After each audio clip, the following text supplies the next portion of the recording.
Kondom merupakan selaput karet yang dapat digunakan untuk metode kontrasepsi bila digunakan dengan benar. Keuntungan dari penggunaan kondom adalah efektivitas tinggi bila digunakan dengan benar, tidak mengganggu kesehatan, tidak mengganggu ASI, mencegah infeksi menular seksual, dapat mencegah ejakulasi dini. Kerugian dari penggunaan kondom, efektivitas yang tidak terlalu tinggi. Penggunaan kondom sangat menentukan keberhasilan, dapat mengganggu hubungan seksual, dapat menyebabkan kesulitan untuk mempertahankan ereksi. Lalu kondom harus selalu tersedia. Efek samping dari kondom tidak ada. Cara penggunaan kondom adalah gunakan selalu kondom pada saat melakukan hubungan seksual. Gunakan kondom pada saat penis sedang gunakan kondom pada saat penis ereksi.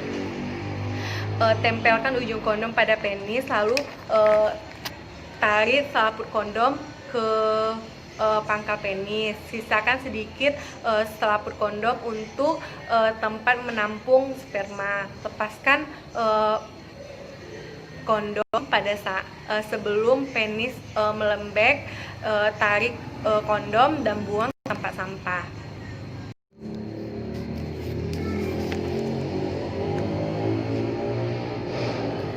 Hormon progestin merupakan metode kontrasepsi yang mengandung hormon progestin. Metode kontrasepsi yang mengandung hormon progestin, cara kerjanya adalah mencegah ovulasi, mengentalkan lendir serviks, dan membuat selaput lendir rahim menjadi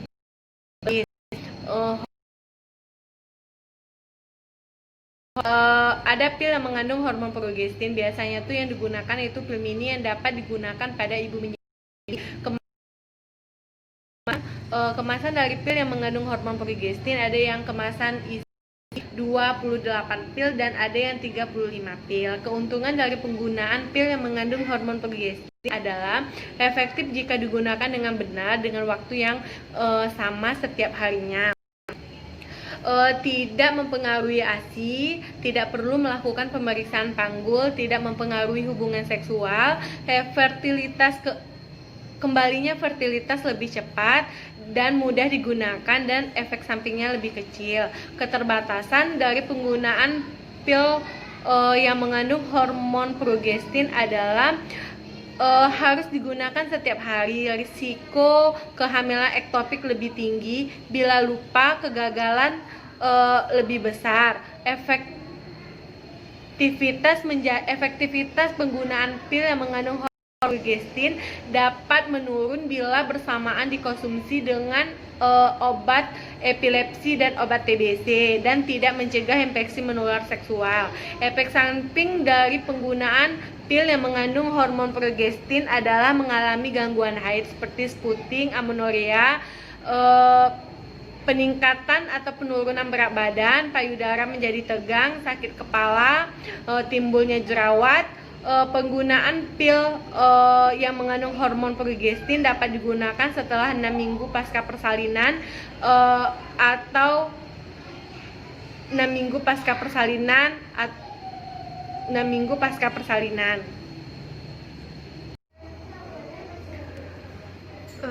Metode kontrasepsi yang mengandung hormon kombinasi, yaitu metode kontrasepsi yang mengandung hormon estrogen dan progesteron.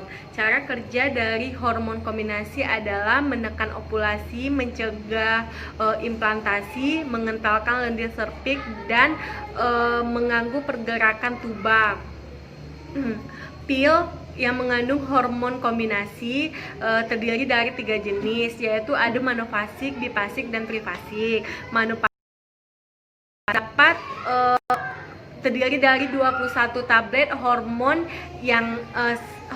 kombinasi estrogen dan progesteron yang dengan dosis yang sama, dan 7 tabletnya tanpa hormon. Kalau hormon bifasik adalah kemasan 21 tablet hormon kombinasi estrogen dan progesteron dengan 2 dosis yang berbeda, dan 7 pilnya merupakan 7 tabletnya tanpa hormon. Kalau yang trifasik itu kemasan 21 tablet hormon kombinasi estrogen dan progesteron mengandung 3 dosis yang berbeda, dan 7 tabletnya tidak mengandung hormon. Hormon atau pil hormon kombinasi ini direkomendasikan untuk ibu pasca persalinan, aman digunakan setelah 3 minggu. Kalau pasca keguguran itu segera setelah keguguran atau 7 hari setelah keguguran. Keuntungan dari penggunaan pil yang mengandung hormon kombinasi adalah efektivitasnya tinggi, risiko kesehatan sangat kecil, tidak mengganggu hubungan seksual, mudah dihentikan setiap saat, kesuburan segera kembali setelah menghentikan penggunaan kontrasepsi. Terus dapat digunakan sebagai kontrasepsi darurat, dapat digunakan dari usia remaja sampai menopause dan membantu mencegah terjadinya kehamilan ektopik, radang panggul, kelainan jinak pada payudara. Keterbatasan dari penggunaan pil yang mengandung hormon kombinasi adalah membosankan karena diminumnya setiap hari, tidak boleh diberikan pada ibu menyusui, dan tidak mencegah infeksi menular seksual. Efek samping dari penggunaan pil yang mengandung hormon kombinasi adalah biasanya terjadi mual pada 3 bulan pertama, darahan bercak pada 3 bulan pertama, sakit kepala, nyeri payudara, berat badan meningkat, perubahan mood, dan dapat meningkatkan tekanan darah tinggi dan retensio cairan sehingga dapat menimbulkan stroke. Injeksi 1 bulan mengandung hormon kombinasi. Jadi metode kontrasepsi 1 bulan adalah metode kontrasepsi injeksi yang mengandung hormon kombinasi. Keuntungan dari penggunaan injeksi 1 bulan adalah sangat efektivitas, risiko kesehatan sangat kecil, tidak berpengaruh pada hubungan seksual, tidak dilakukan pemeriksaan panggul, dan efek sampingnya pun juga kecil. Keuntungan dari non kontrasepsinya adalah dapat mengurangi jumlah perdarahan, dapat mengurangi anemia, dapat mengurangi nyeri haid, dapat mencegah kanker ovarium, kanker endometrium, dan dapat mengurangi terjadinya penyakit payudara jinak, kista ovarium, dapat mencegah kehamilan ektopik, dan dapat mencegah terjadinya penyakit radang panggul, dan pada keadaan tertentu dapat digunakan pada atau dapat diberikan pada perempuan yang premenopause. Kerugian dari penggunaan metode kontrasepsi injeksi 1 bulan adalah pola haid tidak teratur, mual, sakit kepala, nyeri payudara ringan. Keluhan seperti ini akan hilang setelah suntik kedua atau ketiga. Terus ketergantungan klien kepada tenaga kesehatan karena harus kembali setiap bulan. Efektivitasnya dapat berkurang bila digunakan bersamaan dengan obat epilepsi dan obat TBC. Dapat terjadinya efek samping yang serius seperti serangan jantung, stroke, dan bekuan darah. Dapat terjadinya penambahan berat badan, tidak menjamin perlindungan infeksi menular seksual, dan kembali kesuburan terlambat. Waktu yang digunakan untuk suntik 1 bulan pada ibu pasca persalinan aman digunakan setelah 3 minggu pasca persalinan. Kalau untuk ibu yang keguguran, segera setelah keguguran atau 7 hari setelah keguguran. Efek samping dari metode kontrasepsi injeksi 1 bulan adalah pola tidak teratur, perdarahan bercak, mual, sakit kepala, nyeri payudara, stroke, peningkatan berat badan. Yang tidak boleh menggunakan metode kontrasepsi injeksi 1 bulan adalah perdarahan perpaginam yang belum tahu sebabnya, tidak dapat menerima terjadinya gangguan haid, menderita kanker payudara atau riwayat kanker, penderita diabetes mellitus atau yang mempunyai kontrasepsi suntik itu disuntikkan secara IM di bokong 1/3 bagian spina iliaca anterior superior ke koksigis di otot gluteus maximus. Suntik 3 bulan mengandung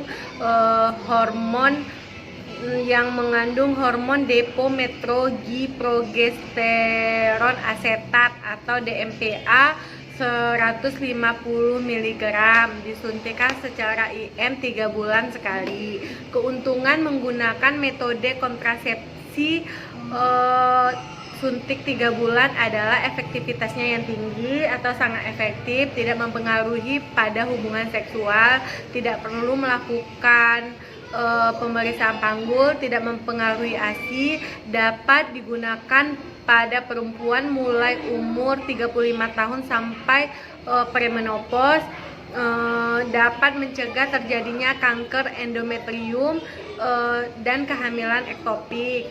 Terus biayanya juga murah. Keterbatasan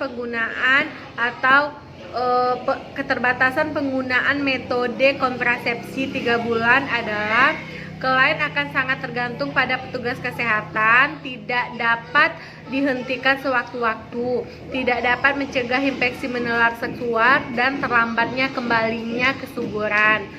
Efek samping dari penggunaan metode kontrasepsi suntik 3 bulan adalah gangguan haid seperti siklus haid memendek atau memanjang, perdarahan sedikit, bercak, dan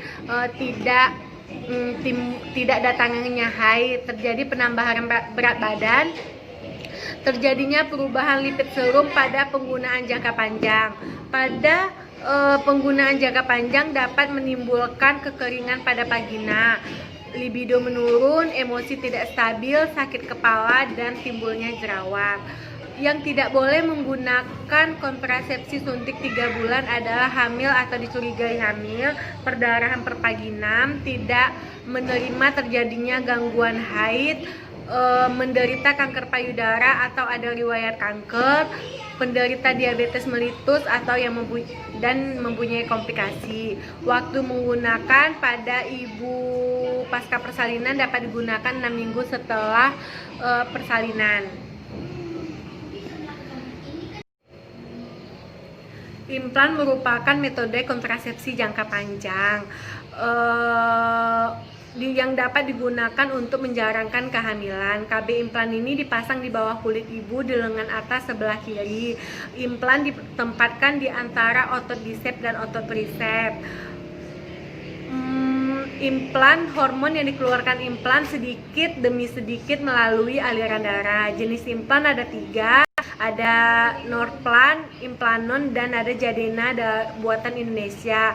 Kalau Norplan itu terdiri dari 6 batang silastik yang berongga panjang 3-4 cm dengan diameter 2,4 mm yang diisi dengan 36 mg levonorgestrel. Ini jangka waktunya adalah 5 tahun. Kalau Implanon terdiri dari 1 batang putih dengan panjang kira-kira 40 mm dengan diameter 22 mm yang diisi dengan 68 mg ketodesterol, lamanya adalah 3 tahun. Yang buatan Indonesia Jadena ini terdiri dari 2 batang implan yang diisi dengan 75 mg levonorgestrel dan lama kerjanya adalah 3 tahun. Cara kerja dari metode kontrasepsi implan adalah mengentalkan lendir cervix, mengganggu proses pembentukan endometrium,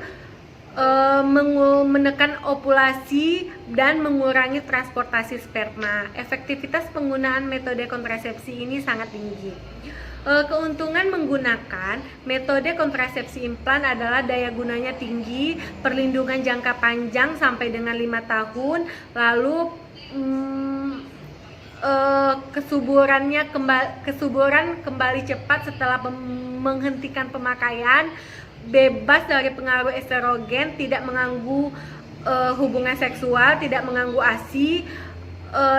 Pasien kembali jika ada keluhan saja, Implan dapat dicabut sewaktu-waktu bila ada keluhan.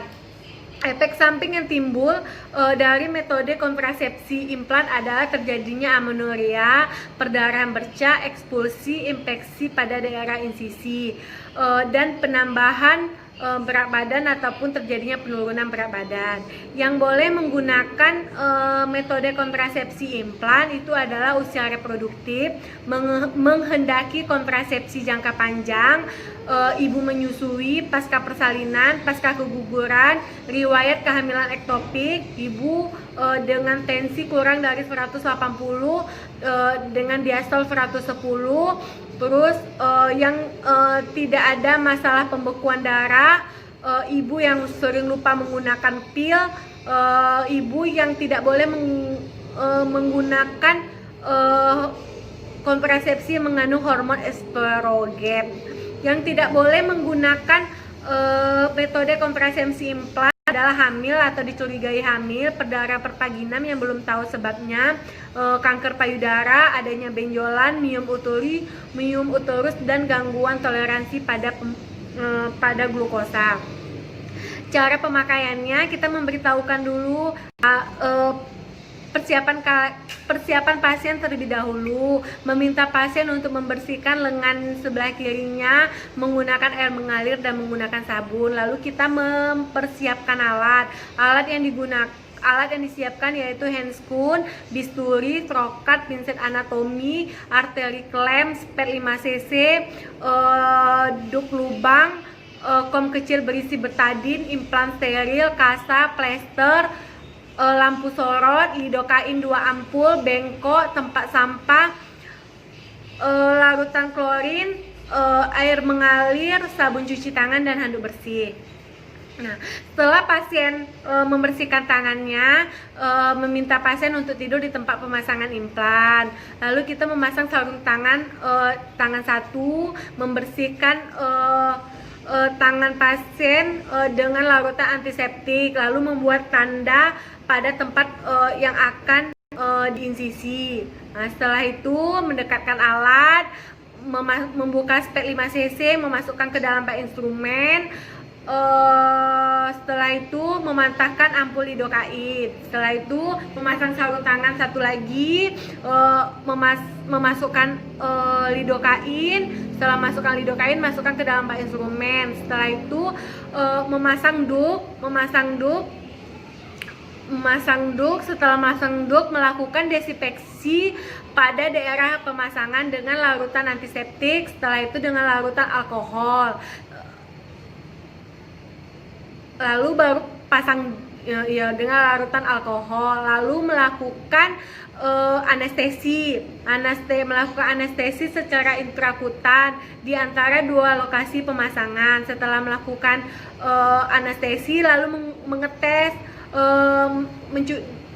mengetes ke ini, menguji efek samping anestesi apakah sudah bekerja atau belum. Jika ibu masih terasa sakit, dicubit atau dijepit pakai pinset, berarti anestesi belum bekerja. Jika tidak, bu sakit bu, tidak. Jika ibu mengatakan tidak sakit lagi, kita melakukan insisi dangkal dengan bisturi lebih kurang sekitar 2 mm. Setelah itu memasukkan trokar. Setelah trokar dimasukkan dan pendorongnya sampai batas tanda 1 di trokar. Setelah itu mengeluarkan pendorong, lalu memasukkan 1 kapsul dengan pinset dan memasukkan pendorong, lalu dorong kapsul ke arah ujung trokar dan implan dikontrol dengan jari tangan kiri. Setelah didorong dengan pendorong sampai batas angka 2, lalu cabut lagi pendorong, lalu masukkan lagi kapsul implan yang kedua. Masuk lagi kapsul implan yang kedua, lalu dorong lagi dengan pendorong dan kapsul dikontrol dengan ujung tangan kiri. Lalu menarik trokar ke pendorong sampai keluar secara keseluruhan. Setelah implan masuk, lalu memastikan kapsul sudah terpasang dengan bentuk huruf P. Memastikan kapsul telah terpasang dengan bentuk huruf P dan memastikan kapsul jauh dari tempat insisi. Setelah itu jauh dari tempat ICC, lalu menutup luka dengan plester, dan membalutnya dengan perban, lalu merendam alat dalam larutan klorin, mencuci tangan, buka sarung tangan, lalu observasi selama 5 menit, lalu konseling ibu, beritahu ibu untuk 3 hari ini tidak melakukan hubungan seksual terlebih dahulu, dan tangan yang dilakukan pemasangan ngelipan untuk tidak mengangkat yang berat-berat terlebih dahulu. Terus memberikan ibu obat untuk penghilang nyeri. IUD atau alat kontrasepsi dalam rahim adalah kontrasepsi yang berukuran kecil yang dimasukkan ke dalam rahim yang berbentuk T yang mengandung tembaga atau levogenesterol. Jenisnya adalah KDR CUT 380A, merupakan kerangka kecil dari plastik yang fleksibel yang berbentuk huruf T yang diselubungi oleh kawat halus yang terbentuk dari tembaga. Di Indonesia yang digunakan itu adalah Nopate. Cara kerja dari alat kontrasepsi dalam rahim atau IUD adalah sperma yang masuk ke dalam tuba Fallopi mempengaruhi fertilisasi sebelum ovum mencapai kapum uteri. AKDR bekerja terutama mencegah sel sperma dan ovum bertemu, memungkinkan untuk mencegah implantasi telur dalam uterus. Keuntungan penggunaan alat kontrasepsi dalam rahim adalah efektivitasnya tinggi, jangka panjang, sangat efektif, tidak perlu diingat, tidak mempengaruhi hubungan seksual, tidak mempengaruhi ASI, dapat dipasang segera setelah melahirkan, dan dapat mencegah terjadinya kehamilan ektopik. Efek samping yang terjadi adalah amenorrea, kejang rahim, perdarahan vagina, benang hilang, adanya pengeluaran cairan dari vagina. Waktu penggunaan atau pemasangan alat kontrasepsi dalam rahim adalah setiap waktu dalam masa siklus haid.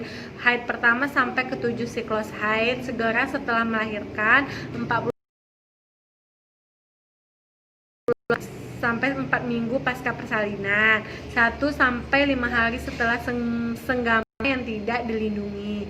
Yang boleh menggunakan alat kontrasepsi dalam rahim adalah usia reproduktif, nulipara, menyusui, dan tidak menghendaki KB hormonal. Yang tidak boleh menggunakan adalah hamil, dicurigai hamil, perdarahan pervaginam yang belum tahu penyebabnya, infeksi genitalia, kanker alat genitalia, dan ukuran rongga rahim kurang dari 5 cm.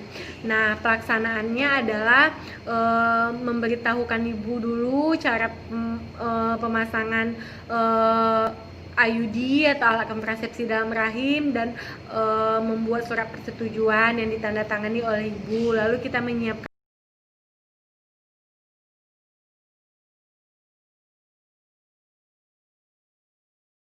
terus handscoon, kom kecil, kasa, IUD, spatula, alas bokong, selimut, tempat sampah, larutan klorin 0,5%, handuk, air mengalir dan lampu sorot. Itu kita mempersiapkan pasien, meminta pasien jika ingin buang air kecil silakan. Setelah itu meminta ibu untuk tidur di tempat tidur ginekologi, lalu mencuci tangan, memakai alat perlindungan diri, mendekatkan alat, dan menjaga privasi ibu, menutup perut ibu, menutup gorden yang terbuka. Setelah itu setelah menjaga, terus melakukan pemeriksaan tanda-tanda vital, melakukan tensi, nadi ibu, diperiksa pernapasan ibu, lalu melakukan palpasi abdomen untuk memastikan bahwa tidak adanya kehamilan. Setelah itu melakukan inspeksi pada vagina dan memasang sarung tangan, lalu melakukan pemeriksaan laba pada kelenjar Bartolini. Setelah itu melakukan vulva hygiene. Setelah itu melakukan pemeriksaan dalam untuk memeriksa posisi uterus ibu, apakah antefleksi. Setelah itu memasang spekulum. Setelah spekulum dipasang, jepit porsio dengan tenakulum pada pukul 11 atau pukul 1. Setelah itu masukkan sonde untuk menentukan ukuran uterus, untuk menentukan ukuran posisi uterus. Setelah itu keluarkan sonde. Setelah keluarkan sonde, sesuaikan ukuran pada tabung IUD yang ada dengan ukuran di sonde uterus. Setelah itu masukkan tabur inserter secara hati-hati ke dalam kanalis cervicalis dengan posisi leher biru dalam arah horizontal. Lalu dorong tabung inserte sampai ke serviks atau sampai adanya tahanan. Setelah itu memegang tenakulum dengan satu tangan dan melepaskan IUD. Tarik tabung inserter sampai ke pangkal pendorong dengan tetap menahan pendorong dengan satu tangan kiri tadi. Setelah itu memotong gunting benang IUD 3-4 cm. Lalu keluarkan seluruh tabung inserter, buang tabung inserter ke tempat sampah. Lalu lepaskan tenakulum. Setelah lepaskan tenakulum, di dep atau tekan bekas jepitan tenakulum tadi selama 30-60 detik. Setelah itu keluarkan spekulum, bersihkan alat, cuci tangan. Setelah cuci tangan, memberitahu ibu untuk setelah keluarkan spekulum dengan hati-hati. Lalu kita membersihkan alat, mencuci tangan. Setelah mencuci tangan, ibu diberi konseling, memberitahu ibu untuk dapat memeriksa benang IUD pada saat ibu cebok. Lalu memantau atau mengobservasi ibu 15-30 menit.